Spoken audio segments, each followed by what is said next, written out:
Basi kwanza mimi nataka niseme asante sana kutukaribisha leo. Ndio kwa nini? Na tumekuja hapa, ndio ili makara wetu wapate mahali ya kuishi, mahali mzuri. So mbali na kupanga mambo ya manyumba ya wananchi wa Kenya, hata askari wetu polisi pia watapata manyumba, mahali wataishi, mahali kuna heshima na mahali Kenya itasonga mbele. Ndio waweze kutusaidia kwa maneno ya kulinda usalama wa Kenya na kulinda usalama wa wananchi wa Kenya na biashara zetu, ndio tuweze kuzalisha nchi ambayo inapiga hatua ya kwenda mbele. Ladies and gentlemen, welcome to MJR YouTube channel. Today there was an embarrassing scene in industrial area Nairobi, where the citizens literally walked out of President William Ruto's roadside address. What does this signify? It portrays a situation where people are fed up with too much speeches, too much promises, with very little accomplishment. But do you think this will make impact in 2027 June election? In public gallery, yes, it will. But technically, it might not. But what if it will not? What will follow after? Let's say perhaps President William Ruto is announced the winner. Not that he wins, he is announced the winner by the IEBC. What will be the reaction from the people? Because if you follow politics closely, it's like even the opinion polls and even the common citizens feels that President William Ruto could be the first president to serve a single term post multi-party democracy and post neo-constitutional dispensation. It has never happened for a president to serve for only 5-year term in Kenya. But looking from all angles and all the dimensions that a political analyst can look politics, William Ruto is unpopular, and due to this unpopularity, and you know Kenya is a multi-party democracy where the election decision are made in the ballot. But there has been controversies when it comes to presidential election in this country. There have been some unironed issues that must be addressed. But you know, President William Ruto currently bank on Raila Odinga's support base. That is to say, Nyanza, specifically Luo Nyanza, because Kisii Nyanza, as we speak now, are shifting towards Fred Matiang'i. And if Fred will be on the ballot, then Ruto cannot be guaranteed of the Kisii votes. What if the Luos vote for Ruto? What if the Western Combine, the Mulembe Nation, decide to vote for Ruto?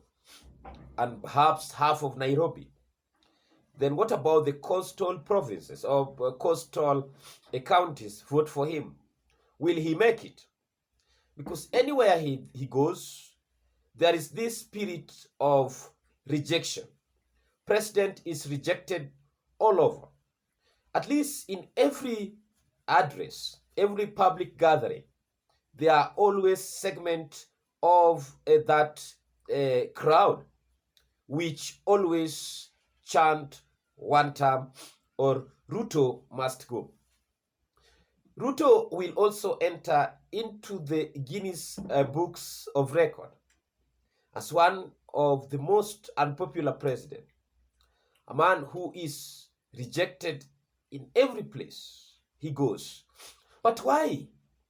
Where did the rain started beating the president? The rain started beating the president, and when the moment he captured power, they spoke too much without knowing what comes with the burden of presidency. You know, when he was the deputy president, the buck stops with his boss, the then Uhuru Kenyatta. And Uhuru Kenyatta carried the burden. He bared the burden. But do you believe that Ruto is the worst president ever? No, he isn't. But why is he being rejected every place? He's the most unloved president currently. It's because he rubbed shoulders with the wrong people. You know, to run against the dynasties is a suicidal. President William Ruto challenged the big families, but they never slept. They ensured that Ruto was his own enemy. His enemy number one is his tongue. Whatever he promised, he could not accomplish. Whatever he said during campaigns and after are now working against him. But the biggest problem is to wage war with the mountain, but not with the citizen. That's why I tell people that politics in this country is tribal.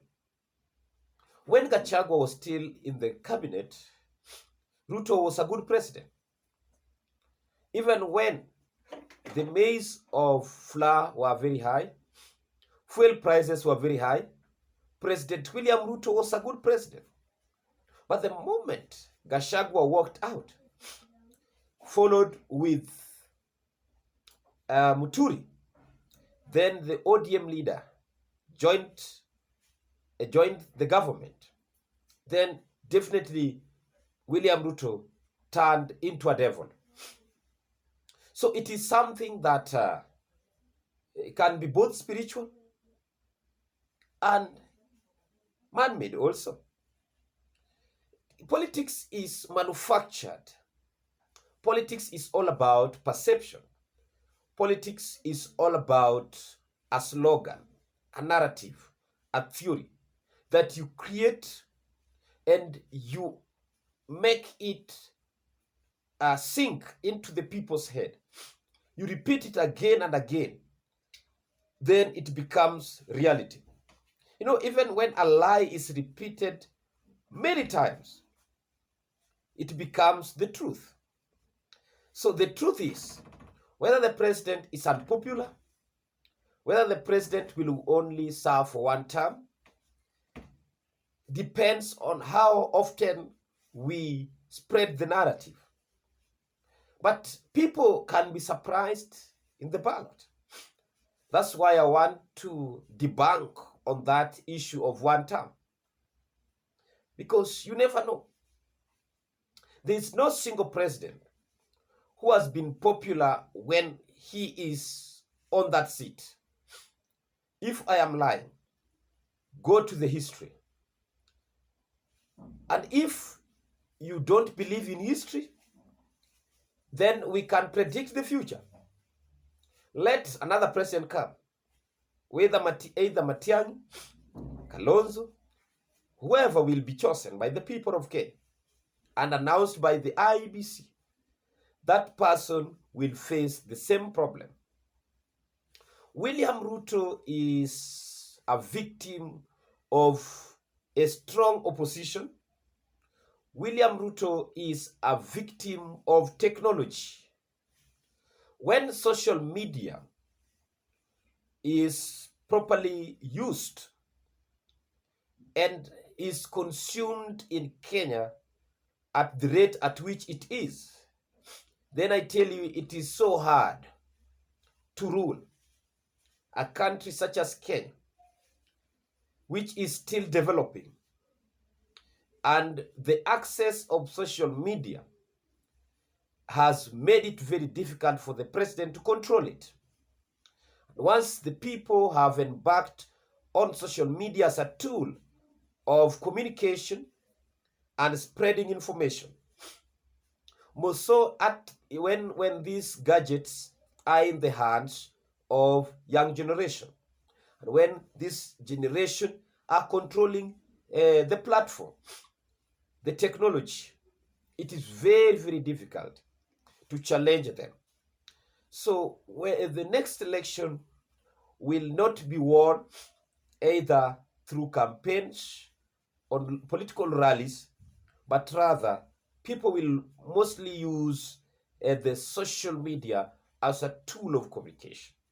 And I can tell you, the anti-Ruto campaign is doing very, very well.